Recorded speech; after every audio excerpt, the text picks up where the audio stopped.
Bonsoir à tous et bienvenue dans cette nouvelle édition de Hors les murs. Alors vous voyez, ça commence plutôt bien, on est tranquillement sur un bateau, il y a la Seine derrière, il y a la Tour Eiffel, on est à Paris.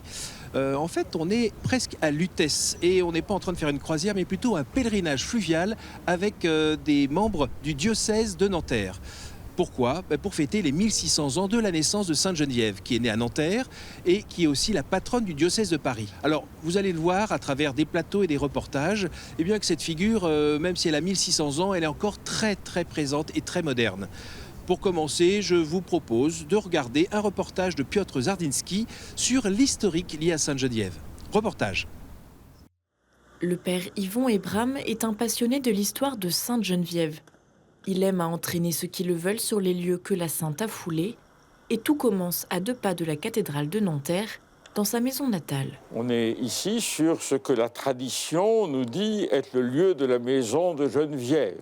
Elle était d'une famille de l'aristocratie qu'on appelle gallo-romaine, puisque son père, qui s'appelait Sévérus, était un général fédéré de l'armée romaine, ce qui fait que Sainte Geneviève a grandi dans ce milieu-là et qu'elle a appris le sens à la fois de la stratégie militaire et aussi des relations diplomatiques qui étaient très importantes à cette époque troublée de la chute de l'Empire romain.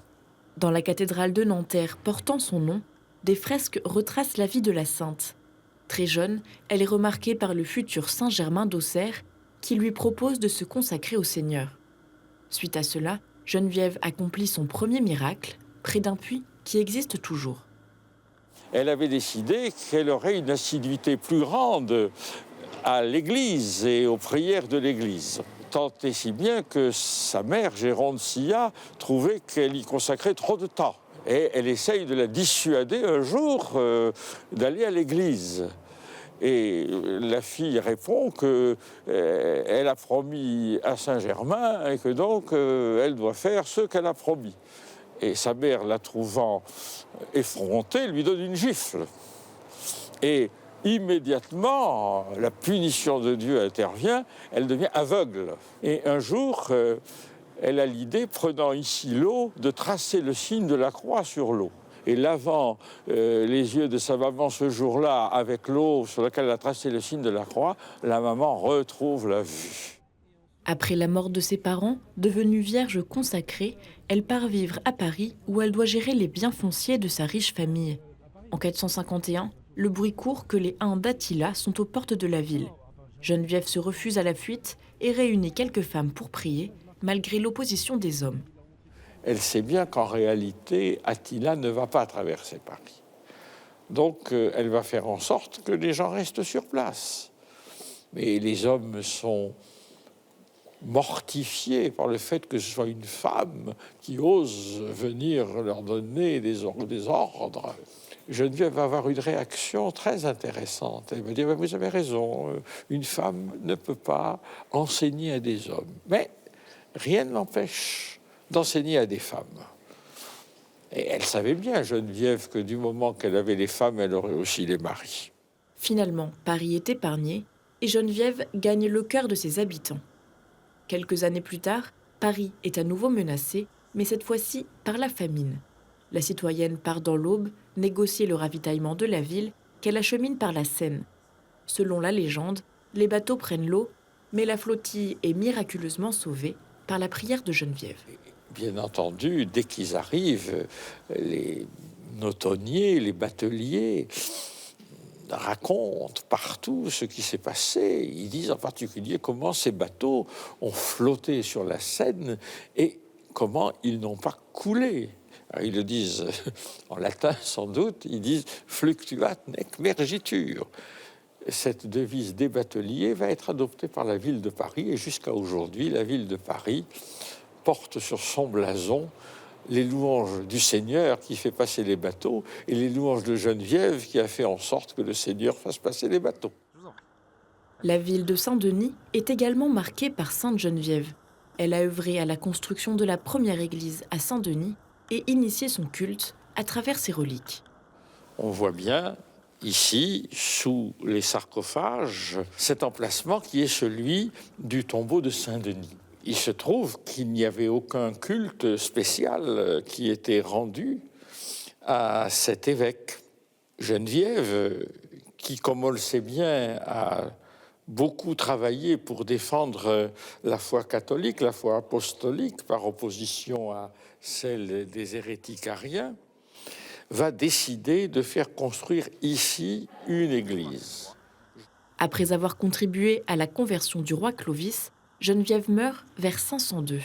Ses reliques reposent aujourd'hui dans l'église Saint-Étienne du Mont, mais la sainte a d'abord reposé dans ce qui est l'actuel Panthéon. Que le premier grand homme de la France qui a été inhumé ici, et même pour qui ce monument a été construit, c'est Sainte Geneviève. Puisque ce qu'on appelle aujourd'hui le Panthéon, en réalité, c'est l'église voulue par le roi Louis XV pour contenir le tombeau, les reliques de Sainte Geneviève. 1600 ans après sa naissance, Sainte Geneviève reste indissociable de l'histoire de Paris et de ses environs. Cette femme aura aussi marqué pour des siècles la France entière.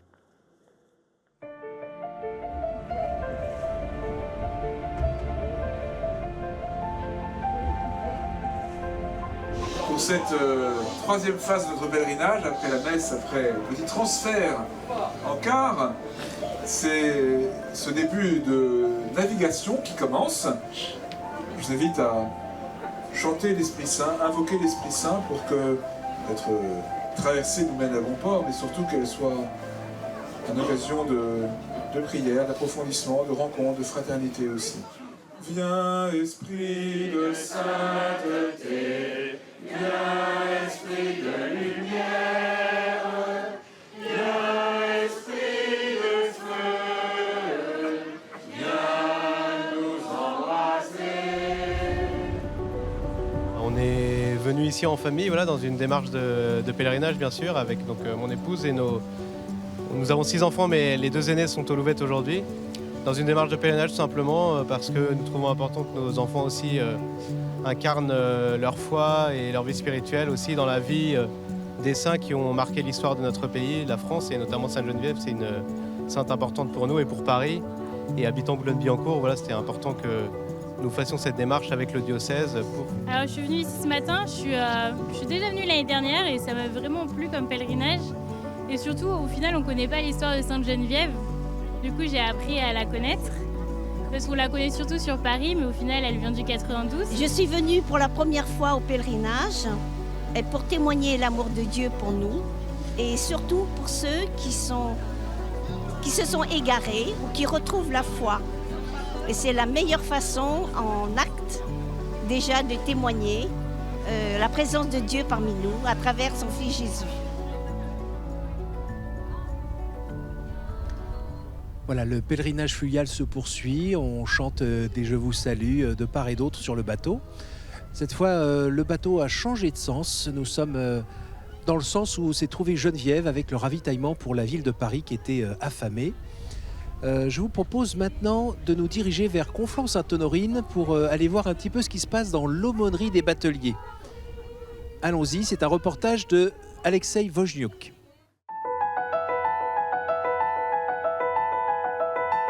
Nous sommes à Conflans-Sainte-Honorine, dans le département des Yvelines. Ici, une chapelle quelque peu originale s'est amarrée au quai il y a 80 ans déjà et accueille aujourd'hui une paroisse fluviale. On est sur un bateau, il y a quelque chose de biblique. La plupart du temps, les gens qui approchent de l'eau, c'est un peu comme des bergers ou un peu comme des routiers. Ce sont des gens plutôt humbles et de passage. Donc c'est pour ça que j'aime bien l'ambiance de cette paroisse sur ce bateau. Le Jeusserre est un ancien chaland tracté construit entièrement en béton au début du XXe siècle et destiné au transport de charbon. En 1936, il a été acheté par l'abbé Joseph Bélanger, qui l'a transformé avec l'aide de bateliers en bateau-chapelle.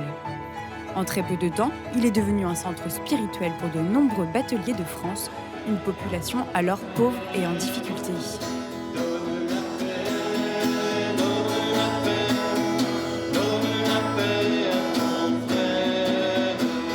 Mais les temps changent et les bateliers sont aujourd'hui moins nombreux. Malheureusement, c'est en diminution parce que le métier est en perte de vitesse. Donc, et puis les bateliers qui fréquentaient deviennent très âgés. Et les jeunes qui restent ont du mal à prendre la suite.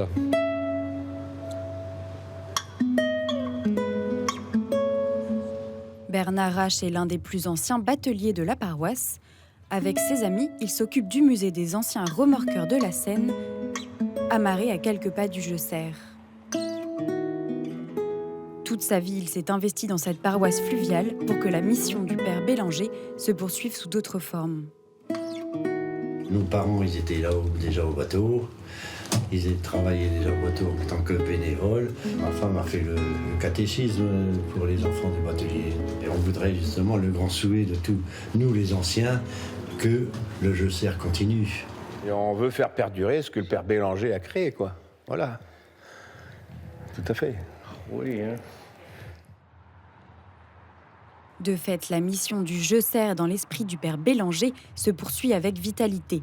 Ces dernières années, la paroisse a dû agrandir sa flotte avec plusieurs autres péniches afin d'accueillir à bord toujours plus de personnes différentes, et notamment au travers de l'association La Pierre Blanche. Elle accueille les populations en difficulté d'aujourd'hui, immigrées sans domicile fixe, ainsi que des femmes seules et avec enfants.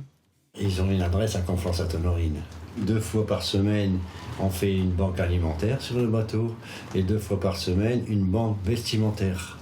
C'est-à-dire les gens nous apportent des vêtements et puis on distribue. La majorité sont les Tibétains, ils se disent toujours bouddhistes. Donc il a 1 ou 2 personnes qui s'intéressent à notre foi chrétienne. Il a aussi certains musulmans et d'autres qui sont chrétiennes aussi, certaines africaines, russes et Kosovo, etc.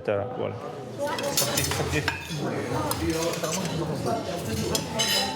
Aujourd'hui, c'est l'exemple de la vie de Sainte Geneviève de Paris, venant au secours des pauvres par la voie fluviale, qui conforte les bénévoles et les volontaires de la paroisse dans leur mission. Pour eux, c'est la première femme qui, en s'occupant des plus démunis et des malades, a œuvré pour la dignité sociale de tous les habitants de la ville. Elle était mobilisée par le visage du pauvre, du délaissé, de l'affamé. Et quand nous accueillons ceux-là qui vivaient dans les rues, je me dis, mais c'est l'apostolat de la Sainte Geneviève. Nous sommes dans la ligne de Sainte Geneviève lorsque l'autre nous interpelle dans sa faiblesse, dans sa fragilité. Et nous voulons, comme Sainte Geneviève, redonner une image à l'homme, parce que l'homme garde toujours une dignité inestimable. La vie de Sainte Geneviève, normalement, devrait inspirer le monde actuel, le monde qui est très agité par des conflits, par des guerres, par la violence, par la famine que crée. Et donc, je demande à tous les chrétiens et les gens de bonne volonté à incarner la vie de Sainte Geneviève.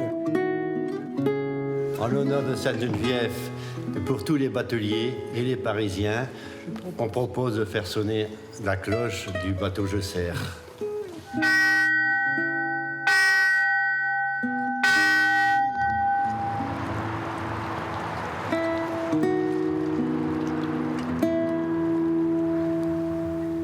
Voilà, au sortir de ce reportage sur les bateliers, nous nous retrouvons toujours sur la Seine et en excellente compagnie, puisque nous sommes avec l'évêque de Nanterre, Monseigneur Rouget. Bonjour Monseigneur. Bonjour. Alors, jour de fête pour vous? Oui, bien sûr, c'est le pèlerinage annuel du diocèse en bateau, d'un endroit du diocèse de Nanterre. Nous sommes partis aujourd'hui de Notre-Dame de Boulogne, qui fête ses 700 ans, et jusqu'à Saint-Étienne-du-Mont. Vous savez que Sainte Geneviève est née à Nanterre. Elle a reposé pendant longtemps avant la dispersion de la plupart de ses restes à la Révolution sur la montagne Sainte-Geneviève. Et donc le grand jubilé, il a 2 pôles, Nanterre et la montagne Sainte-Geneviève. Dites-nous, Sainte Geneviève, on l'a vu dans le reportage, est une figure aussi politique. Qu'est-ce qu'on a vraiment à puiser dans son exemple aujourd'hui? Alors on dit effectivement de Sainte Geneviève qu'elle a été comme le premier maire de Paris. Et c'est un bel hommage qui est rendu non seulement à sa personne, mais aussi à la fécondité dans le temps de l'enracinement spirituel. Et je crois qu'aujourd'hui, il y a tellement de défis pour les responsables politiques qu'il serait illusoire de penser qu'ils pourront y répondre sans un enracinement au moins intellectuel, mais aussi, si possible, spirituel. Ce qui est très beau dans la vie de Sainte Geneviève, c'est que c'est d'abord une femme consacrée très jeune et très profondément, très radicalement, dans la prière et dans l'amour du Seigneur. Et c'est cette consécration qui l'a rendue à la fois lucide et courageuse, audacieuse, au temps des épreuves pour les Parisiens en particulier, en allant chercher du blé à Arcis-sur-Aube pour nourrir les Parisiens désemparés. Et si nous sommes en bateau aujourd'hui, c'est bien pour faire mémoire de ces bateaux affrétés par Sainte-Geneviève sur la Seine pour nourrir les Parisiens. Alors, vous venez de parler de la mairie. Je suis tenté de vous faire regarder une interview que nous avons faite de la maire de Paris. Avec joie. Un mot sur cette figure politique ? Oui, c'est aussi une figure politique. D'abord, des femmes, figures politiques et figures religieuses, c'est quelque chose de relativement rare. Et au moment où Geneviève s'est levée contre justement les envahisseurs, je pense qu'on était à une époque où le rôle des femmes, la place des femmes n'était pas forcément celle qu'elles ont conquise aujourd'hui. Mais peut-être que justement, cette figure très féminine, mais une figure éternelle aussi, d'une force à la fois protectrice, mais d'une force pleine de courage, est une figure qui inspire nos contemporains. En tous les cas, la femme politique que je suis est forcément inspirée par une figure comme celle de Geneviève. Pour finir, s'il y avait une qualité qui vous plaît particulièrement chez elle, quelle serait-elle ? Le courage. Alors, votre impression ? Alors, c'est une grande joie de voir que Madame Hidalgo se sent inspirée par Sainte-Geneviève. Elle a raison aussi de dire qu'une des vertus politiques les plus importantes, c'est le courage. J'ajouterais quand même que c'est important, si on pense à Sainte-Geneviève, son audace, son énergie, l'action qu'elle a menée au service des Parisiens, de se demander d'où cela venait.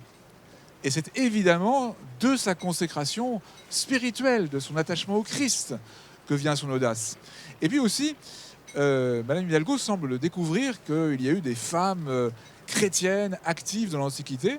Certes, les femmes ont conquis un certain nombre de droits dans des décennies récentes, mais d'abord, il y a ces femmes extraordinaires dans la Bible, pour commencer, et puis dès le début de l'Église, et en particulier dans notre pays, tant de saintes femmes extraordinaires. On peut penser à Sainte Geneviève, mais aussi à Sainte Clotilde, qui était son amie, l'épouse du roi Clovis. Et elles, toutes les deux ont contribué au chemin spirituel de Clovis vers le baptême. Et puis on peut penser aussi, c'est l'année du centenaire de sa canonisation, à Jeanne d'Arc. Jeanne d'Arc, où nous sommes passés tout à l'heure près de l'église Saint-Romain de Sèvres, où la tradition dit qu'elle a prié. Père, vous êtes pasteur du diocèse de Nanterre. La figure de Sainte Geneviève, cette année, elle va éclairer comment justement cette pastorale ? Alors, d'abord, la figure de Geneviève nous éclaire chaque année et j'ai vraiment souhaité lui confier mon épiscopat à Nanterre. J'avais choisi comme image de mon ordination épiscopale Sainte Geneviève. C'est une figure vraiment très, très stimulante pour l'Église aujourd'hui, au moins pour 3 raisons. D'abord, c'est une femme consacrée. J'ai déjà insisté plusieurs fois et moi, je lui confie vraiment de tout mon cœur les vocations dans notre diocèse. Les vocations de prêtres, de femmes consacrées, les vierges consacrées se relient toutes à Sainte Geneviève, de religieuses, et puis aussi les vocations en général au service de l'Évangile. Ensuite, c'est une sainte qui est vénérée non seulement par les catholiques, mais aussi par les orthodoxes. Les orthodoxes vont souvent à Saint-Étienne-du-Mont, mais aussi à la cathédrale Sainte-Geneviève de Nanterre, le lieu de la naissance de Sainte Geneviève. On garde la mémoire de sa maison natale pour prier cette sainte qui fait partie de l'époque de l'Église indivise. Et pour moi, c'est extrêmement important que, par son intercession, nous progressions dans l'unité entre tous les chrétiens, en particulier avec les chrétiens d'Orient dans toute leur variété. Ils sont nombreux dans le diocèse de Nanterre. Nous avons beaucoup d'échanges avec eux. Nous leur prêtons aussi un certain nombre d'églises. Et je confie vraiment à l'intercession de Sainte Geneviève les progrès de l'unité de tous les chrétiens. Et puis, peut-être last but not least, Sainte Geneviève a vécu donc entre 420 et 500, c'est-à-dire la grande époque des conciles christologiques. Éphèse en 431, Marie, mère de Dieu, parce que mère de Jésus-Christ, vrai Dieu et vrai homme dans l'unité de sa personne, et Chalcédoine en 451, avec la grande figure de Saint Léon le Grand, qui est une sorte de pendant théologique et romain de la figure spirituelle et engagée dans notre région parisienne de Sainte-Geneviève. Et donc elle a vécu au moment où l'Église a progressé dans son appropriation et sa formulation dans la foi en Jésus-Christ, vrai Dieu et vrai homme. Et aujourd'hui, quoi qu'il en soit des questions d'organisation de l'Église, d'initiatives nouvelles pour la mission, nous avons toujours à nous rappeler que ce qui est fondateur, c'est le Christ. C'est la foi en Jésus, vrai Dieu et vrai homme, sauveur de tous les hommes. Et de ce point de vue-là, la figure non seulement consacrée, mais aussi écuménique et surtout christique de Sainte Geneviève est particulièrement stimulante. Merci beaucoup, Père. Merci et à on vous. poursuit notre croisière jusqu'au pont de la Tournelle. Merci. Elle sort de son lit, tellement sûre d'elle. La Seine, la Seine, la Seine. Alors nous sommes toujours sur le bateau avec un jeune pèlerin. Comment t'appelles-tu ? Paul, Quel âge as-tu, Paul ? 6 ans. Et alors raconte-moi, qu'est-ce qu'on va faire là ? On a fait demi-tour. On va y aller vers Notre-Dame de Paris. On va descendre du bateau. On va marcher jusqu'à Notre-Dame de Paris. Et puis après, on va prier. Puis après, on rentre. T'as l'air très content. Oui.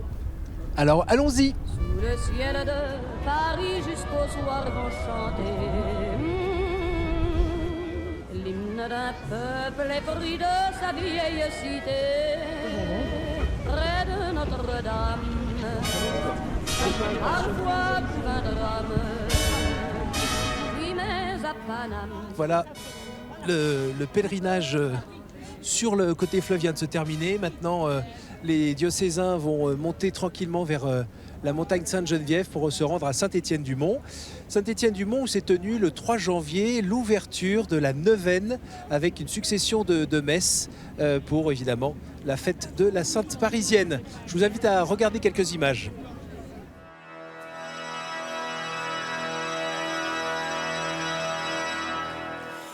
Aujourd'hui, c'est jour de fête, grande joie au cœur de Dieu.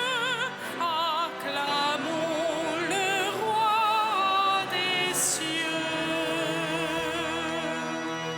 À l'occasion de cette neuvaine de prière, d'intercession pour notre ville, nous sommes heureux d'accueillir des évêques dont le diocèse a été marqué par la vie de Sainte Geneviève. Je remercie Monseigneur Pascal Delannoy, l'évêque de Saint-Denis en France, d'être venu cet après-midi pour ouvrir nos célébrations.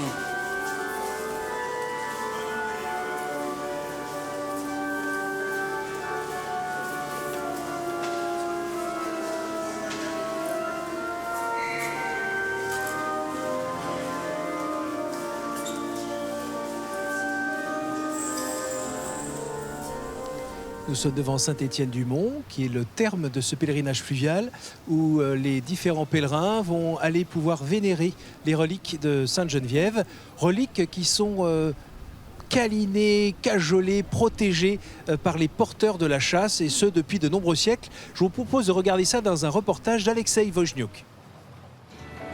Il s'appelle Thibaut Chalmin. Il fait partie de la compagnie des porteurs de la chasse de Sainte-Geneviève. Ce vendredi matin, juste avant la fête du 1600e anniversaire de Sainte-Geneviève, il a rendez-vous avec ses collègues de la compagnie au presbytère de l'église Saint-Étienne-du-Mont afin de mettre au point les derniers préparatifs de toute cette année jubilaire. Bonjour. Salut Thomas. On a mis au point les derniers réglages pour la circulation des reliques dans le diocèse de Paris tout au long de cette année Sainte-Geneviève, afin de pouvoir les préserver pour encore de nombreux siècles. Il y a 106 paroisses au sein du diocèse de Paris et il y en a une soixantaine qui vont recevoir les reliques dans le courant de l'année. Après ce rendez-vous matinal, Thibaut rejoint son travail à pied. Et en cette période de grève des transports, le parcours s'annonce long. Depuis longtemps déjà, Thibaut a une affection toute particulière pour Sainte-Geneviève. Officier de réserve dans la gendarmerie, il s'est laissé adopter par celle qui est depuis 1963 la sainte patronne des gendarmes. À l'occasion de son trajet, il ne manque pas de passer par l'un de ses endroits préférés de Paris. Donc là, on est devant une reproduction d'une fresque murale de Puvis de Chavannes qui se trouve à l'intérieur du Panthéon. Et puis en permanence sur moi, j'ai une image qui représente cette fresque de Sainte-Geneviève qui est prise sur Paris. Et étant réserviste au sein de la gendarmerie, à chaque fois que je pars en mission, je fais une petite prière à Sainte-Geneviève.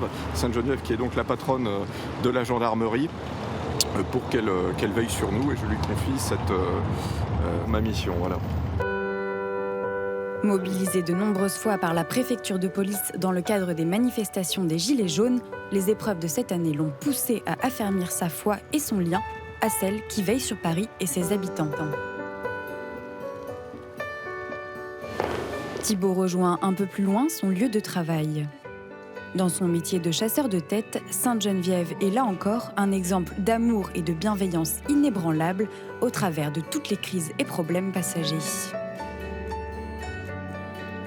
Il faut essayer de voir dans la personne que je rencontre, dans le candidat que je rencontre, le meilleur. Sainte-Geneviève a vécu dans une période de crise, c'était la chute de l'Empire romain. Elle a connu la mise à sac de Rome, elle a connu la fin de cette époque qui était l'Empire romain. Et notre époque actuelle est compliquée, avec la crise écologique, avec la crise économique qui ne cesse de rebondir depuis 45 ans. Avoir confiance en l'avenir, c'est l'attitude qu'a toujours eue Sainte-Geneviève, qui, malgré Attila, malgré les invasions barbares, a toujours réussi à rester debout et à avoir foi dans l'avenir. Donc c'est un exemple qui m'inspire au quotidien. Cet exemple, Thibaut n'en parle pourtant que très rarement.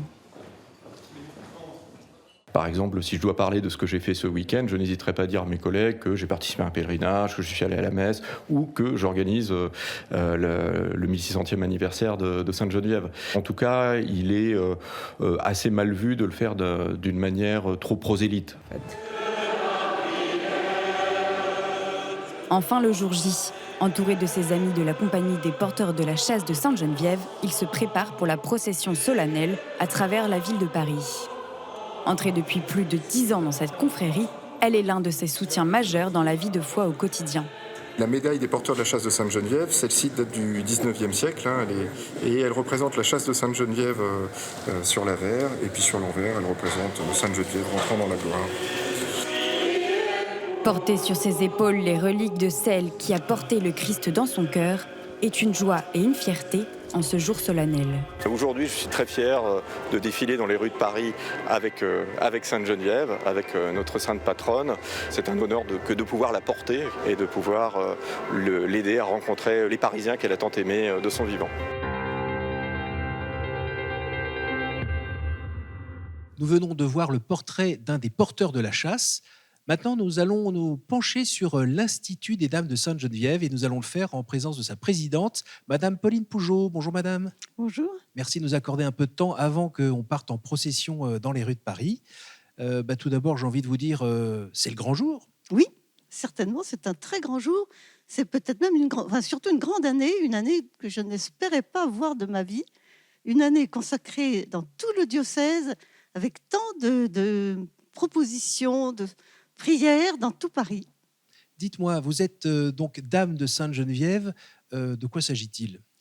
Alors, notre engagement, c'est un engagement essentiellement de prière au quotidien, non pas pour nos petites intentions, mais pour de plus grandes, pour Paris surtout, qui est généralement notre ville, et puis pour la France, bien sûr. Et c'est important pour tous les dirigeants, pour tous les responsables. Alors, on a vu que pour les hommes, ça avait été créé au XVIe siècle. Ils sont à peu près une quarantaine. Vous existez depuis combien de temps ? Alors, nous existons depuis 1853, mais je pense que nos missions ne sont pas du tout comparables, tout aussi importantes l'une que l'autre. Mais les hommes avaient pour mission à l'époque d'aider les moines génovéfains dans des tâches assez pratiques et assez religieuses aussi, qui était l'entretien et les processions avec la chasse. Nous, c'est tout à fait différent. Nous n'avons absolument pas qualité pour ce genre de mission. Notre mission, donc, est une mission essentiellement de prière. fondée dans un siècle où nous sommes sous Napoléon III. La pratique religieuse reprend beaucoup. Mais certaines femmes se sont aperçues que tout de même, elles étaient dans le milieu où la Providence les avait placées, comme on dit. Ces femmes étaient assez frivoles et certaines, pourtant, avaient vraiment envie de prier. Elles se sont donc mises sous la houlette de Sainte Geneviève et ont constitué un groupe. Pratiquement dans l'année, vous vous donnez rendez-vous une fois par an, le 3 janvier? Alors, nous donnons rendez-vous assez souvent. Nous donnons rendez-vous au moins tous les mois pour une messe paroissiale que nous faisons précéder de la lecture des litanies de Sainte Geneviève.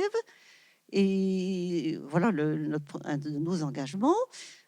Un autre engagement, c'est d'être très présente à la neuvaine et de faire en sorte que tout se passe le mieux possible, quelquefois même sur un plan très concret. Voilà, nous sommes un peu les maîtresses de maison. Et puis, tout au long de l'année ou des circonstances, à chaque fois que nous pouvons parler de Sainte Geneviève, contribuer à son rayonnement, nous ne manquons pas l'occasion de répondre, de le faire. Personnellement, vous êtes dans cet institut depuis combien de temps? Je n'ose pas le dire. J'étais vraiment très, très, très jeune à l'époque. Quand je suis entrée, j'ai eu beaucoup de chance, sans doute parce que ma mère, ma grand-mère, mon arrière-grand-tante était dame de Sainte-Geneviève. Donc, pour moi, c'était un petit peu, je ne dis pas automatique, parce que c'était un choix, mais c'était bien facile. Vous êtes une soixantaine aujourd'hui à peu près? Oui, nous sommes une soixantaine. Un certain nombre d'entre nous, malheureusement, ne peuvent plus venir ou ont quitté Paris. Mais dans des personnes vraiment actives, on dit une bonne quarantaine, plutôt une cinquantaine même, peut-être. Voilà. Et on peut encore y entrer aujourd'hui? On est les bienvenus. Comment procède-t-on? Eh bien, écoutez, il faut surtout se sentir motivé, avoir envie de prier Sainte Geneviève. Et après, il suffit de poser sa candidature par une petite lettre toute simple, expliquant pourquoi ce désir d'entrer dans l'Institut. Nous avons souvent tout de même des réceptions. Voilà. Donc, vous êtes depuis plusieurs années, on va taire le nombre d'années, proche de Sainte-Geneviève et Sainte-Geneviève proche de vous. Est-ce que vous pourriez nous dire qu'est-ce qui vous touche plus particulièrement dans la personnalité de Sainte-Geneviève? C'est-à-dire ce que j'aime beaucoup chez elle, c'est son intrépidité. Je trouve que nous, les femmes, nous avons peut-être un petit peu tendance à penser non, on ne va pas être capable, on a peur de tout.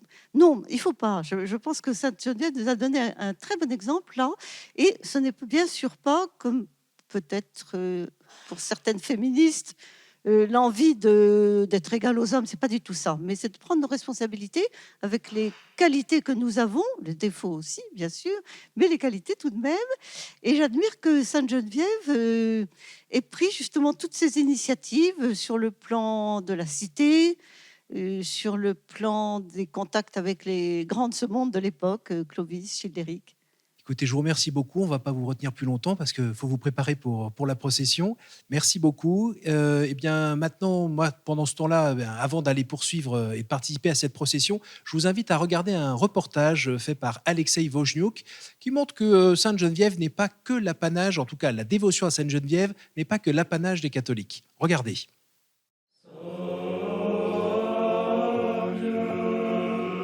Nous sommes à une trentaine de kilomètres au sud-est de Paris, dans la ville d'Épinay-sous-Sénart. Le séminaire orthodoxe russe Sainte-Geneviève y est installé depuis 10 ans. Pour tous les membres du séminaire, la vie de Sainte-Geneviève offre un témoignage de l'amitié entre les chrétiens d'Orient et d'Occident. La sainte patronne de Paris était une amie par correspondance de Saint Simeon le Stylite en Syrie.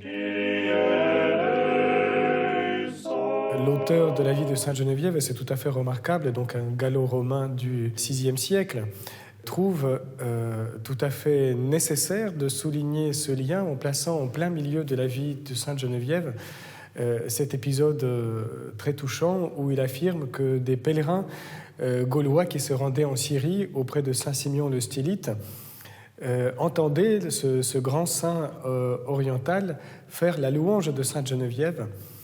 Et il demandait à ses pèlerins de lui transmettre ses hommages.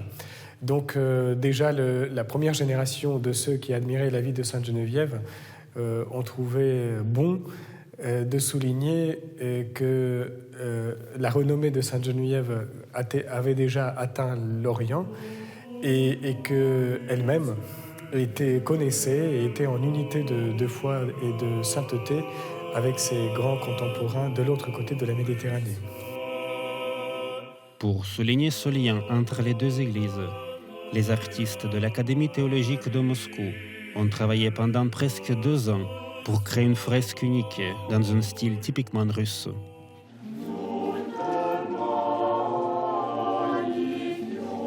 En ce jour, les chrétiens orthodoxes de Paris se sont réunis dans l'église Saint-Étienne-du-Mont pour prier Sainte Geneviève.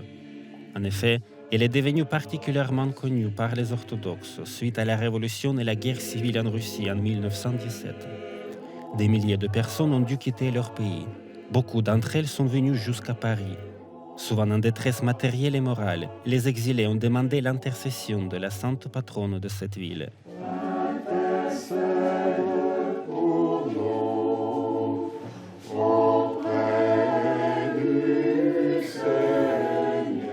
En 1928, suite à de nombreuses guérisons après les prières à Sainte Geneviève, les orthodoxes décident de lui consacrer une église. C'est ainsi qu'apparaît la paroisse Notre-Dame Joie des Affligés et Sainte Geneviève, installée à l'époque au 36 rue de la Montagne Sainte Geneviève. Ils ont trouvé ce local parce que Sainte Geneviève est apparue au père Michel Bielski, je crois en rêve ou à l'état de veille, je ne sais pas, je ne me souviens pas, mais elle lui a dit, mais donc vous ne trouvez pas un local pour vous installer, cherchez près de moi, c'est-à-dire juste à côté de Saint-Étienne-du-Mont. Voilà. Et c'est comme ça qu'on a tous une vénération extrêmement forte et fervente pour Sainte Geneviève et qui s'occupe de nous tout le temps. C'est-à-dire dès qu'on a des problèmes de logement, des problèmes d'appartement, des problèmes pour trouver un médecin, par exemple, un dimanche ou des choses comme ça, une pharmacie ouverte quand il n'y en a nulle part. Tout le monde prie Sainte Geneviève et Sainte Geneviève aide tout le monde. Aujourd'hui, Sainte Geneviève est connue et vénérée par tous les orthodoxes de Paris.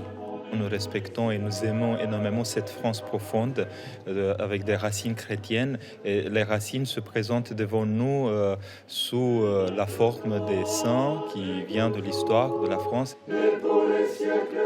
Mais aussi par beaucoup de pèlerins orthodoxes qui viennent de l'Europe orientale pour vénérer les reliques de la sainte patronne de Paris. Ainsi, comme dans les temps des premiers chrétiens, Sainte Geneviève œuvre pour l'amitié entre les chrétiens d'Orient et d'Occident. Для православных христиан, конечно, это такой образ кротости, смирения, молитвы, любви к ближним. То, чего не хватает так в нашем современном мире. Поэтому мы любим и почитаем Святую Женевьеву, молимся, чтобы она сохранила этот град и нас, православных русских людей. Потому что во Христе нет ни Елена, ни Иудея. И ничего такого, что мы по-разному молимся, ничего такого, что есть разное богословие, святые, это они наши путеводные светильники.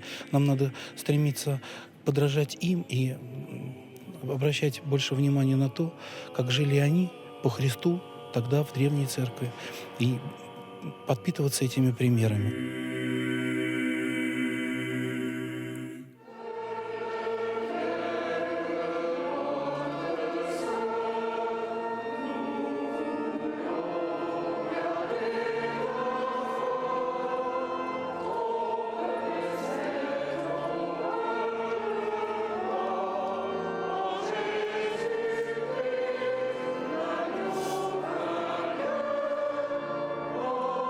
Nous sommes à nouveau dans la sacristie de l'église Saint-Étienne-du-Mont, où se trouve d'ailleurs juste à côté de nous la châsse qui va être portée en procession de l'église jusqu'à la Seine. On va y participer dans quelques instants.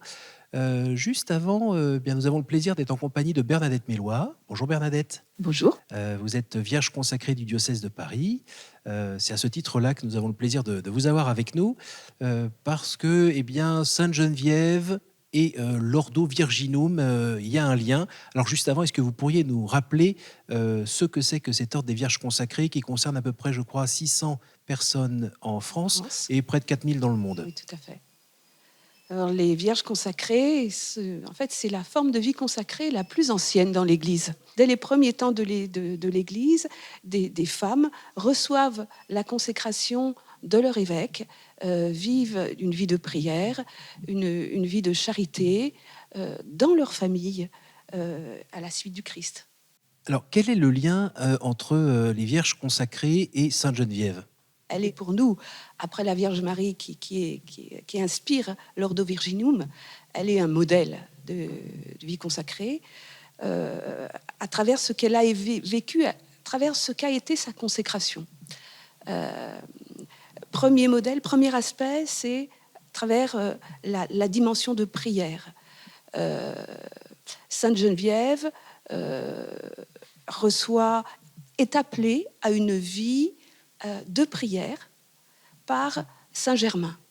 Saint Germain lui donne une petite médaille avec une croix dessus qu'elle va porter. Quelque temps après, un évêque va lui donner la consécration. L'évêque Vilquinus va lui donner la consécration et elle va rentrer à ce moment-là dans l'ordre des Vierges. La ville, ce n'est pas Paris, c'est Lutèce. Et donc, elle va mener donc une vie de prière à un moment où la ville de Paris vit des événements assez difficiles. On est au milieu du 5e siècle, il y a l'invasion des Huns, la ville de Paris est assiégée, et Sainte Geneviève, dans la prière, va appeler quelques femmes à résister dans la prière, et elle leur dit, eh bien, nous les femmes, nous prierons Dieu tant et tant qu'il nous entendra et il entendra nos supplications. Donc Sainte Geneviève est donc un modèle de prière, de persévérance dans la prière pour nous-mêmes. D'ailleurs, les Vierges consacrées, nous sommes appelés à prier dans la ville, au cœur du diocèse, à tenir dans la prière grâce à la prière des heures. Ça, c'est un premier aspect qui est la prière, c'est un lien très fort avec Sainte Geneviève, mais c'est la prière au cœur de la ville, au cœur du diocèse. Et dans ces temps qui paraissent aussi peut-être un peu troublés pour beaucoup, vous pensez que la présence au cœur de la cité, au cœur du monde des Vierges consacrées est vraiment une nécessité? Alors, je crois que Sainte Geneviève nous rappelle combien la prière peut être une forme de résistance dans l'adversité. Je crois que c'est ce que nous enseignez Sainte Geneviève pour notre diocèse, pour la ville de Paris. Et pas que la ville de Paris, c'est aussi la sainte patronne de Nanterre. Et dans la petite couronne de Paris, elle est très vénérée. Mais je crois que c'est un exemple de prière, de persévérance, d'intercession, de confiance en Dieu dans les événements que nous avons à vivre. Bon, eh bien, je crois qu'il va être temps d'aller rejoindre tous ceux qui se préparent à marcher et à descendre du côté de la Seine. Merci beaucoup et puis eh bien, allons-y, suivez-nous.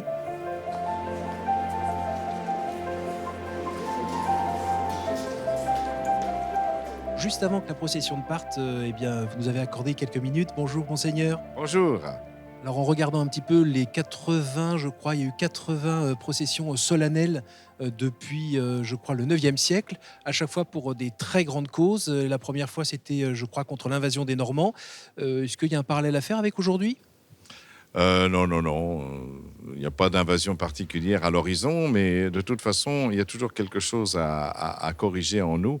Et Sainte Geneviève n'a pas fait que prier pour éviter les invasions. Elle a eu l'intelligence, effectivement, de négocier avec Childéric. Elle a eu l'intelligence de faire en sorte que Clovis devienne son ami alors qu'il était chargé de poser un siège. Donc, quelquefois, on voit à la fois la femme de prière qui, par sa prière, a évité l'arrivée de Attila et de Céin, par l'intelligence non pas machiavélique, mais une intelligence plus subtile, une intelligence d'amitié, de bienveillance, a réussi à s'arranger avec les Francs et à faire en sorte que la ville de Paris non seulement soit protégée, mais soit le cœur, justement, de la capitale de Clovis plus tard. Est-ce que vous pouvez nous dire quand même la particularité de ce 1600e anniversaire ? 1600 ans, ce n'est pas rien. Peu de gens peuvent fêter 1600 ans d'anniversaire. Donc, comme en plus c'est la patronne de Paris, il était normal qu'on s'empare un peu de cette mémoire particulière, parce que 1600 ans, c'est énorme. C'est quand même, après 1600 ans, on se rappelle toujours de ce qu'a fait cette femme. Une femme exceptionnelle pour qu'elle puisse encore marquer notre époque, à la fois comme une femme exceptionnelle, bien sûr, une consacrée, une femme politique, parce qu'elle avait quand même une responsabilité dans la ville de Paris qui lui avait été reconnue. Donc on voit cette personnalité exceptionnelle que les Parisiens aiment toujours. On est quand même au cœur de ce qu'on appelle la dévotion populaire. C'est une nécessité pour vous? Je ne sais pas si c'est une dévotion populaire. Je crois qu'il est important qu'on se rappelle que les saints, les baptisés, sont là pour faire du bien. C'est l'Église qui fait du bien. Alors on est content de fêter des gens extraordinaires comme Sainte Geneviève, Mère Teresa, etc. Il faut se rappeler aussi que chez nous, il y a aussi des pécheurs. Et qu'il faut assumer à la fois les pécheurs, mais à la fois aussi les saints. Et on est bien content de fêter les saints, c'est pour ça qu'on est heureux de rester en communion avec eux, de se rappeler qu'on est dans la communion des saints, c'est-à-dire que ceux qui sont auprès de Dieu partagent aussi notre existence et prient pour nous, prient avec nous, justement, pour que nous puissions nous-mêmes porter la même bienveillance envers les gens qui nous entourent. Descendre dans les rues de Paris avec une chasse sur l'épaule, avec toute cette présence chrétienne dans les rues de la ville, ça fait quand même partie de la nouvelle évangélisation? Oui, c'est assez classique, hein. C'est pas nouveau en fait, c'est pas une nouvelle évangélisation, mais c'est un signe de visibilité. Et je pense que les gens aiment bien cette visibilité, contrairement. Alors, il ne s'agit pas de le faire tout le temps, il s'agit de le faire à des moments particuliers, et c'est assez bienvenu. Les gens apprécient, hein. Même je l'ai fait dans d'autres endroits, les gens apprécient. L'essentiel, c'est de ne pas boucher les rues tout le temps, quoi. Merci beaucoup, Monseigneur. Eh bien, on va vous suivre. Très bien, allons-y.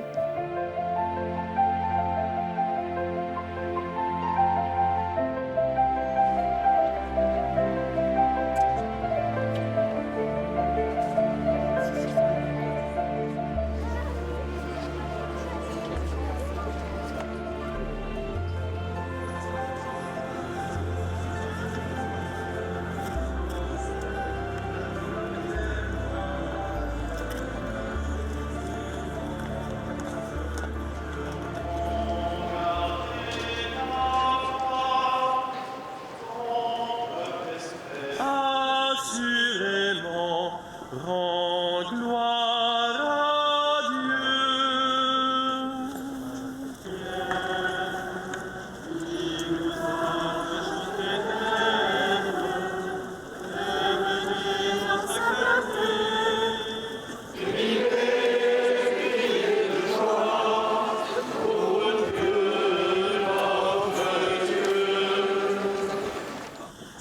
D'un cœur joyeux, nous te célébrons, ô jeune Vierge choisie par Dieu.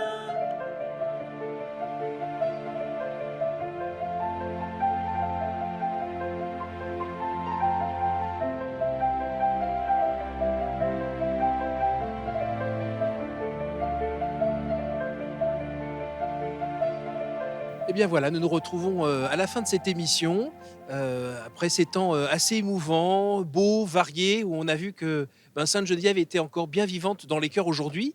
Alors nous sommes avec le Père Metzinger, que les téléspectateurs de KTO connaissent. Eh bien Père, vous êtes donc curé de l'église Saint-Étienne-du-Mont. Est-ce que vous pouvez nous dire un peu dans quel état d'âme vous vous trouvez actuellement ? Beaucoup de joie de voir que Sainte Geneviève, en fin de compte, est une figure contemporaine. On a senti l'attachement des jeunes, des personnes plus âgées, de tout le peuple de Paris, parce que je suis certain que dans cette procession et dans ce temps de bénédiction de Paris, il n'y avait pas que des catholiques. Donc c'est vraiment le peuple de Paris. Geneviève, elle est la gardienne de Paris. Vous vous attendiez à un tel succès avec autant de présence ? J'en sais rien parce que on n'est pas là pour compter, mais en tous les cas, les paroisses ont bien transmis l'invitation et puis certainement aussi par d'autres canaux. Et c'était émouvant parce qu'il y avait quand même des élus. On n'a pas bien l'habitude de les voir pour un événement aussi marqué chrétiennement. Il y avait des élus de Paris, il y avait des conseillers municipaux, il y avait des députés, ce qui montre bien que voilà, Sainte Geneviève est toujours là, quoi. Comment se présente cette année jubilaire ? Cette année anniversaire dans le diocèse de Paris se veut être une année missionnaire, c'est-à-dire à travers la belle figure de Sainte Geneviève, c'est d'annoncer Jésus-Christ, de faire connaître Jésus-Christ. Aujourd'hui, il y a beaucoup de gens qui ne savent pas, qui n'osent pas rentrer dans une église. Souvent, moi, l'été, je fais ouvrir les portes de l'église et on me dit « Ah bon, on a le droit de rentrer ?» Non, oui, bien sûr. Et donc, toute cette année, à travers la figure de Sainte Geneviève, c'est faire connaître Jésus-Christ, c'est donner Jésus-Christ, c'est transmettre la joie, le courage et l'unité des hommes, en fin de compte, l'unité des Parisiens, parce que c'est une ville cosmopolite où il y a de tout. Eh bien, l'unité, c'est la joie de suivre Jésus. Merci beaucoup, Père. Et puis, merci à vous tous, évidemment, pour votre fidélité, d'avoir suivi cette émission que vous pouvez retrouver sur notre site, sur www.ktotv.com.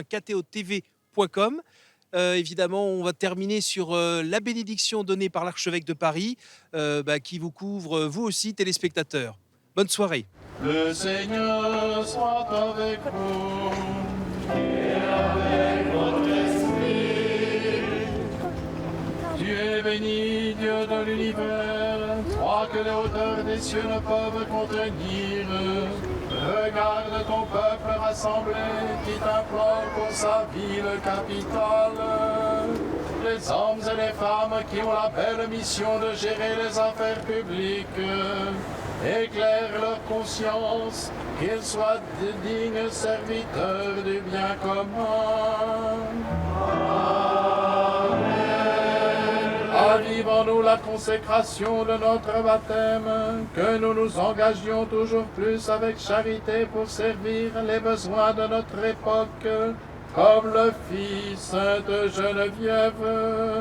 Que Dieu Tout-Puissant vous bénisse, le Père, le Fils et le Saint-Esprit.